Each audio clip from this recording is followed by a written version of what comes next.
All right, everybody, we're back again with Billy Matzdorf from Grand Rapids. Bill, what were some of your best accomplishments throughout your racing career? Oh boy. I learned how to do a lot of fabricating, I guess. Learned how to get along with a lot of people that usually you would never get along with. I was the president of Grand Rapids Speedway for 3 years. And But as far as your driving, my your driving accomplishments. okay. Um,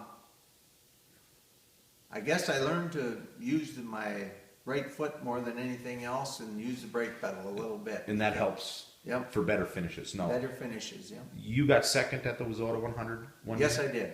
And you almost won that. Almost won that. Yeah, I had a little bit heavy right foot then. And then also I got second at the Labor Day shootout. Well, I was running second at the Labor Day shootout. Oh, you did get second. And I managed on the white flag to spin it out coming out of turn two. So Trying to pass the leader, though. trying to pass the You know, leader. but better to have attempted and failed than never attempt at all. Yep, I was trying a little bit too hard. No, you won the Winter Nationals one time in Aberdeen. Yes, I did. Was that in the Super Stock? It was in the Super Stocks also in I believe it was 92 or 93. 92 probably.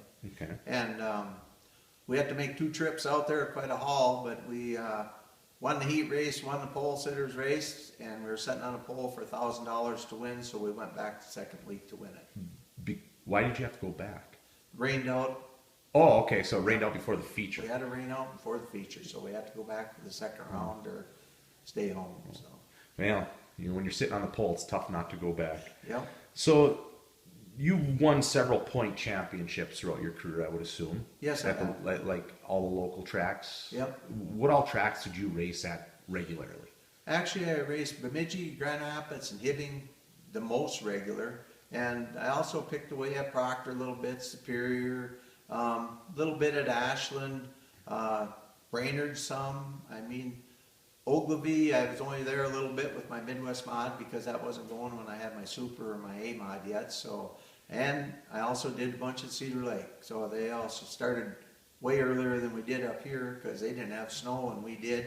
And I would go down there early every spring and race a little bit. So you were a pretty hardcore racer. You hit a lot of tracks, a lot of shows for many, many, many years. Put in a lot of time, it seems like. So, If there were a race or two that you could have back and do something different again, are there any that you'd like to have back? well, I would like back Labor Day in Hibbing when I was running against Scott Hipsher. I would either settle for second or I would have won it, one of the two. And then the other one was I would like to have the 100 back down at Cedar Lake When you got second? when I got second. What happened there? What's the story with that?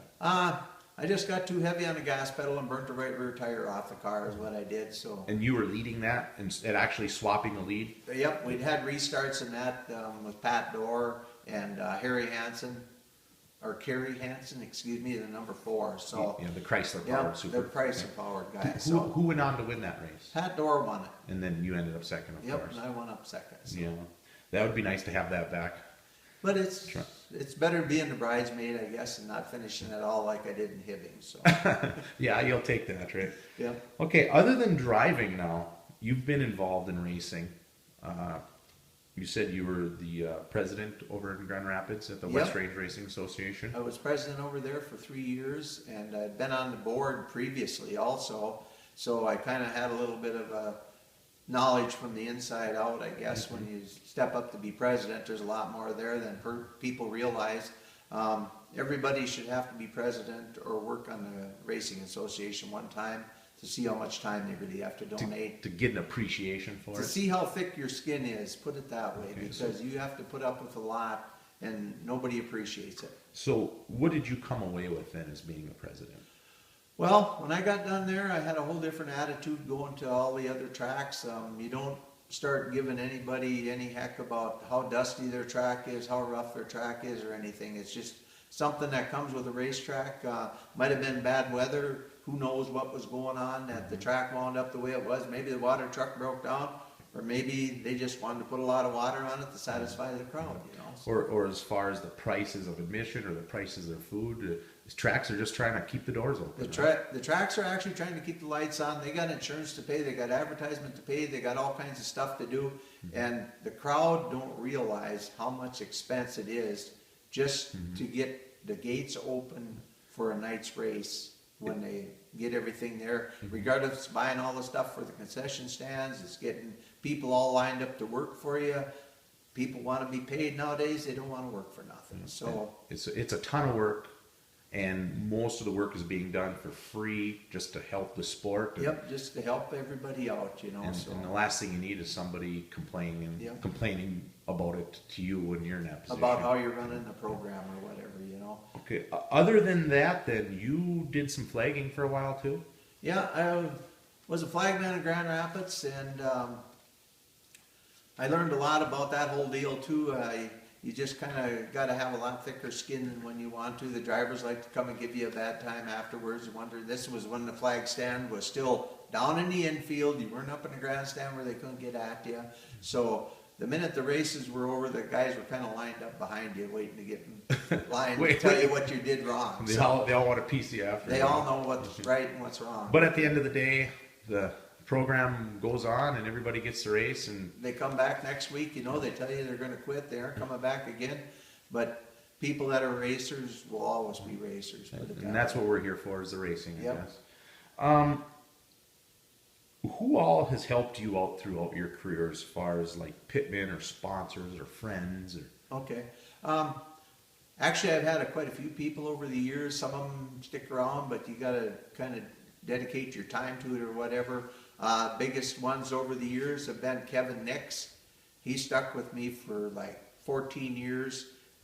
That's coming out nights after he gets off his regular job, working with me till 10, 11 o'clock. Dennis Elling was another guy, held a regular job working at a truck outfit and come out and he would help me until 10, 11 o'clock at night.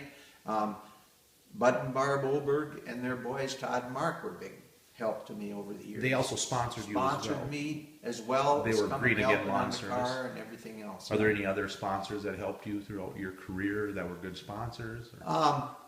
I actually had, the last couple of years of racing, I had Terry Funk with International Technical Resources stepped up to the plate, and he was my only sponsor on the car, and was just one heck of a good sponsor. So, but we both at the age where we were kind of getting, he was a year older than I was, I guess I would say at the time, and I was getting right up there too, so we decided to quit, and we hung her up at that and sold everything. So it takes a lot of people and a lot of help to have a long, successful career. Yeah. And I have to say, thanks to my wife, she's done a ton of stuff.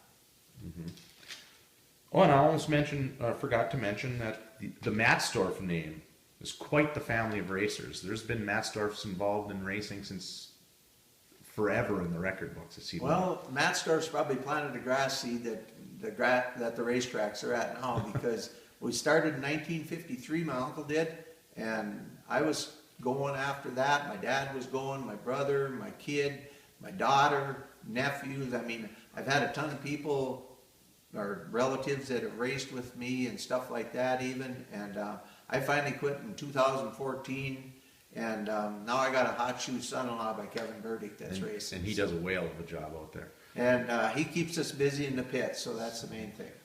So the Matzdorf name has definitely contributed a lot to the local racing. Yep. You know. A whole bunch, because like I said, it's been around forever. There's other names that's been around a lot too, but we started early when the Rapids track first opened. So. And that was 52-ish. Yeah, 52, yeah. Before we go today, is there anything you want to say to anybody that might be watching this video? Oh boy. If anybody gets any sponsors, just take care of them. They're really hard to come by. And if you go to other racetracks, just don't condemn them for something that they're doing, because everybody needs help, regardless if it's Grand Rapids, Hibbing, Proctor, Superior, Bemidji. I've been to a lot of them. And you don't want to give anybody any bad names, because they're also looking for cars. They want people and everything else. So I guess I'd just like to say, kind of keep your words to yourself and let the racetracks operate like they are. And the cost of stuff nowadays is kind of running racing down a lot, regardless what class you're in.